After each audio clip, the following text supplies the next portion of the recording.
Modern war is no longer fought on one battlefield. To defend a nation, you must protect both its skies and its electricity. While Ukrainian pilots trained in Britain to fly Western fighter jets, engineers back home fought to stop the country itself from going dark. Lieutenant Danilo Shevchenko arrived in Britain carrying more than a flight bag. He carried urgency. Ukraine needed pilots capable of flying modern Western aircraft, fast, because air superiority was no longer only about dogfights, it was about survival. RAF instructor Emma Wright understood the challenge immediately. These men had months to learn systems NATO pilots trained on for years: Western radar integration, precision targeting, electronic warfare, networked combat operations, and everyday training continued. The war continued too. Back in Ukraine, Russian strikes targeted another critical system, the power grid. Electricity became a battlefield of its own. Pilots learned to think differently.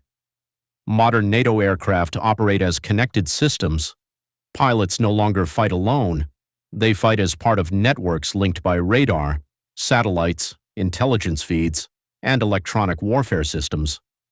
At the same time, engineer Irina Holub fought another invisible war, keeping hospitals powered, maintaining communications, preventing collapse. Entire regions depended on emergency rerouting systems working under missile attack. Every repaired transformer, every restored transmission line kept society functioning one more day. Then the pressure intensified, training accelerated, mistakes became dangerous. Pilots practiced missile evasion against simulated integrated air defense systems.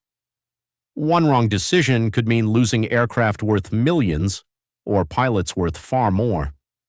British energy advisor Mark Ellison warned Ukrainian officials that the attacks were evolving.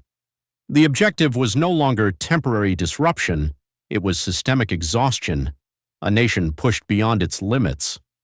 Yet repair crews kept working. Sometimes within hours of missile strikes, electricity returned, not perfectly, but enough to survive. Then came the moment that raised global fears: nuclear safety risks. Modern warfare had moved dangerously close to critical infrastructure capable of catastrophic consequences. International coordination intensified. Military planners, energy experts, cyber defense teams, all connected by one goal: prevent collapse. For the first time, air power and energy resilience became deeply interconnected. Protecting the grid required control of the skies, and controlling the skies required functioning infrastructure below. Slowly, the systems began working together: pilots, engineers, cyber specialists, emergency coordinators, not perfect, but resilient. And in modern war, resilience matters more than perfection. Lieutenant Shevchenko prepared to return home, not just to defend airspace, but to defend the systems keeping millions alive beneath it. Because fighter jets alone cannot protect a nation, someone must also keep the lights on. Power and altitude is not only a story about war, it is a story about systems. The systems nations depend on every day, but rarely notice until they fail. Electricity, communications, air defense, infrastructure, coordination. Modern survival depends on all of them working together under impossible pressure, and Ukraine revealed something the world is only beginning to understand. The future of war will not be decided only by weapons, but by resilience. Who can adapt fastest, repair fastest, recover fastest? Because in the end, keeping a nation alive may matter more than winning battles.